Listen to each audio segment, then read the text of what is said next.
माननीय प्रधानमंत्री जी का आज बाबा विश्वनाथ जी की नगरी और उनकी स्वयं की कर्मभूमि तो संपूर्ण भारतवर्ष है, लेकिन जहां से वह सांसद के रूप में देश को नेतृत्व देने का काम कर रहे हैं, वहां उनका आगमन हो रहा है। मैं अपनी ओर से प्रदेश की 25 करोड़ जनता की ओर से हार्दिक स्वागत करता हूं, अभिनंदन करता हूं।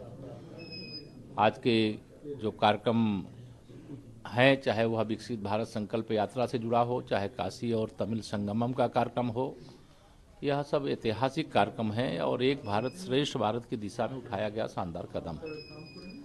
मोदी जी ने एक पेपर को दिए इंटरव्यू में साफ तौर पे कहा है कि जो संसद में सुरक्षा में चूक हुई है उसका राजनीतिकरण न किया जाए। कुछ पार्टियां उसको लगातार राजनीतिकरण कर रही, खासतौर से राहुल गांधी कर रहे हैं।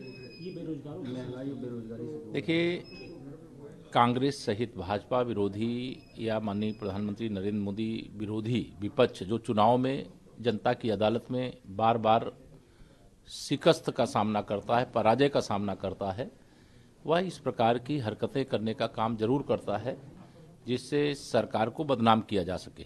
लेकिन शायद उनको ये मालूम नहीं है कि इस प्रकार की ओछी हरकतों से उनको फायदा तो कुछ नहीं होगा, लेकिन नुकसान बहुत ज़्यादा हो जाएगा।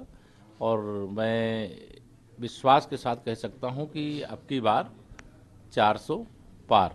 और श्री राहुल गांधी जी एक हताश, निराश, उदास सेनापति की तरह जो ऐसे मामले को तूल दे रहे हैं जो मामला देश की संसद की सुरक्षा से जुड़ा हुआ है और जिसकी जांच चल रही है, ऐसे जांच के विषय जब चल रहे हों और वो संसद से जुड़ा हुआ मामला हो, तो यह कोई मुद्दा नहीं है।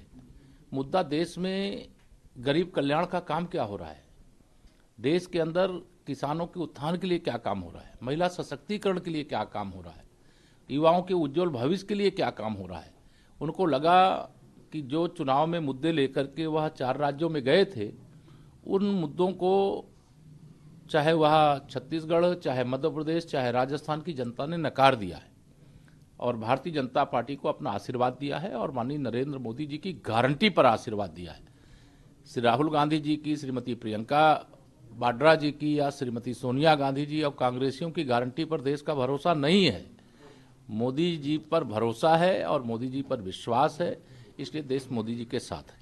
अखिलेश यादव ने नारा दिया है यूपी में 80 हराओ और कह रहे हैं कि हम 80 की 80 सीटें। देखिए, श्री अखिलेश यादव जी को रात में कभी कभी सपना आया करता है और वह सपना ऐसा आता है कि जो वह जानते हैं कि असंभव बात को वो संभव करने की बात करते हैं।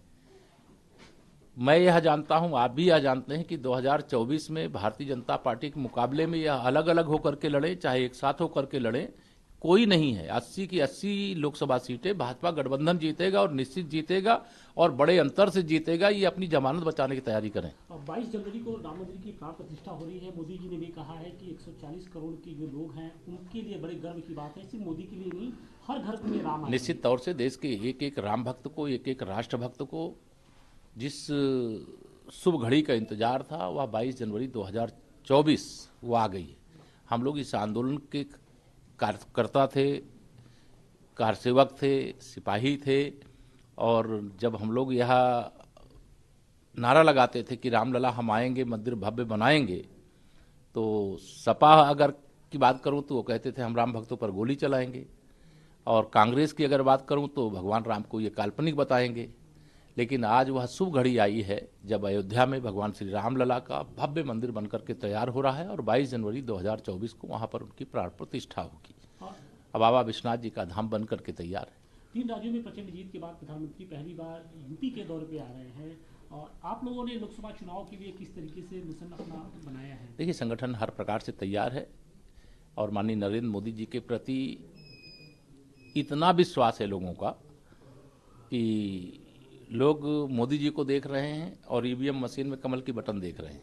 कब वह दिन आवे, कमल का बटन दबावें, कब तीसरी बार मोदी जी को प्रधानमंत्री बनावें। यह देश का बच्चा बच्चा कह लीजिए, चाहे वह बड़े बुजुर्ग हों, वो अपना आशीर्वाद देना चाहते हैं, युवा हों, वो देश को मजबूत करने के लिए मोदी जी को तीसरी बार प्रधानमंत्री बनाना चाहते हैं, माताएं बहनें हों, महिला सशक्तिकरण का जो ऐतिहासिक काम माननीय नरेंद्र मोदी जी ने नए संसद भवन में पहला जो कानून बना है वह महिलाओं को 33% आरक्षण देने का बना है। तो इतने बड़े बड़े काम हुए हैं जिसके जवाब में मैं कहूं कि कांग्रेस तो कहीं इर्द गिर्द नहीं है।